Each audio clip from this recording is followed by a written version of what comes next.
are off by, one cell or half off by a register, it's just they're off by one. So if we just look at the parasegment, okay, so this rectangle, and we look at the boundaries, the green boundaries. Okay, so if we look at eve expression, we see it's expressed mainly everywhere in the parasegment except for the posterior section. And that if we look at the corresponding segment polarity gene, there's wingless there, but wingless is not expressed in the other cells where eve is expressed. Okay, what else is interesting? Okay, so engrailed is only expressed in the anterior cell of this parasegment. It's not expressed in these other two. And then the neighbor of engrailed in the corresponding, this leftmost parasegment expresses wingless. So again, we see that between parasegments, there's always a wingless positive cell and an engrailed positive cell. So you see it here, you see it here. So essentially, where there's no pair role gene expressed, you see expression of the segment polarity gene wingless. And we start to see this very distinct pattern of segment polarity genes between the parasegments or the segments, depending on what you choose to refer to. Okay, so next.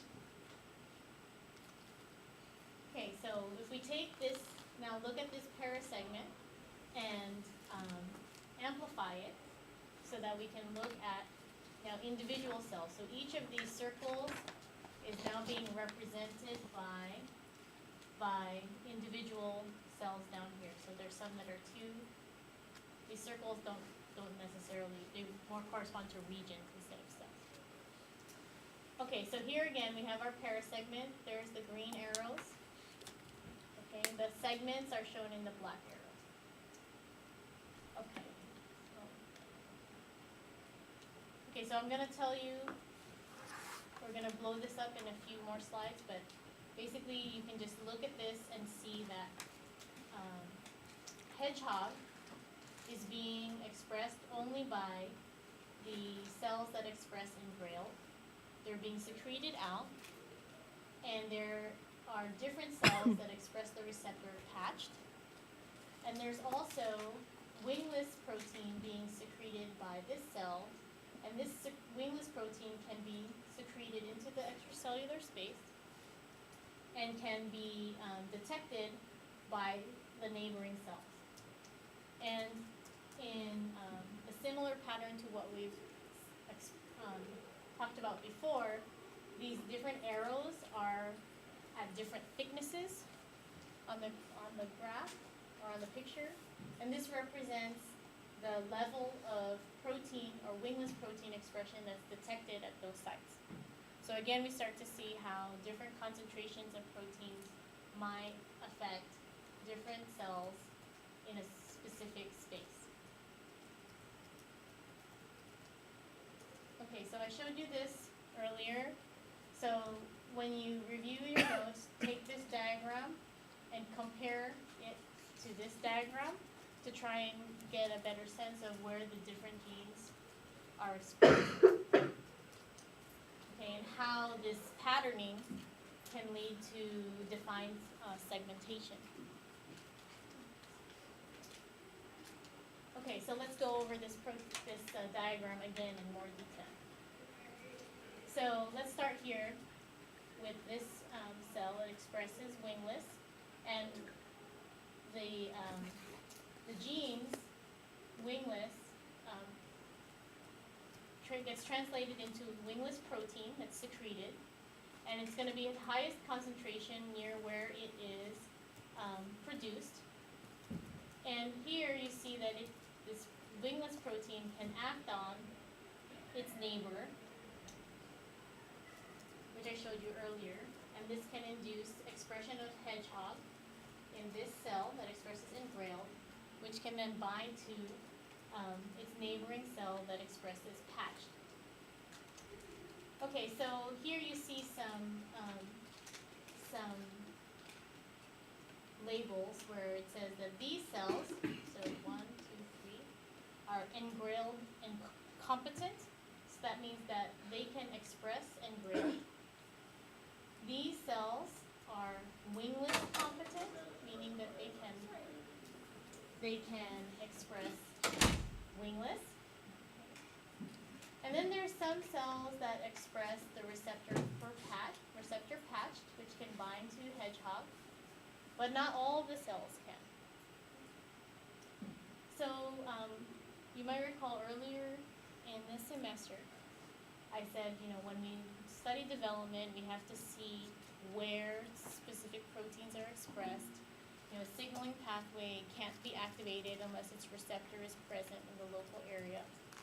So only the cells that express the patched receptor can bind to hedgehog.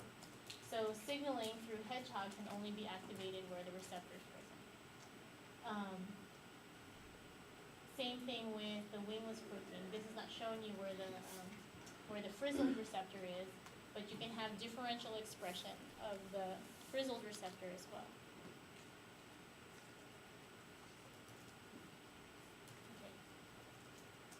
Okay, so if we just look again at these two cells and go back to the signaling diagram for positive feedback that I showed you earlier,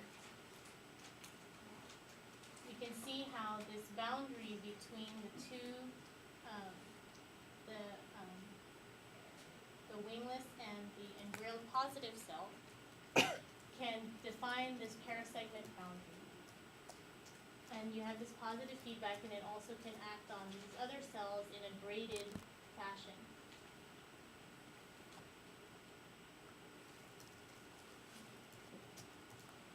Okay, so for this section, what we've talked about is how gene expression defines segment compartments. So we have the parallel genes being expressed in stripes, and we saw how different locations of parallel gene expression can result in the control of expression of segmentation genes. So for example, engrailed is in the anterior of each parasegment, whereas hedgehogs in another region. Okay, it's in the same region where wingless is in another region. So you have positive feedback between the wingless and the hedgehog proteins, and this provides a more defined compartmentalization of the body plan, which is important because each segment becomes either a thoracic segment or an abdominal section or a posterior section. And we're starting to get to the point where we start to see very specific structures that will be expressed in these different sections. Okay, so I think I'm ahead of the game. So I think I'll stop there today so you guys can leave early. If you have any questions, and we can sink it in because this is kind of heavier stuff. And I'm tired today. We already had discussion, so you're tired of listening to me too, right? Okay, so if you have any questions, I can stay. I'll stay after till 4:15. Otherwise, I'll see you all. I have coffee. Why is the coffee? Really Can you plug the people? Actually, this thing's like 200 degrees. It's like burning, like really can't hold it burning.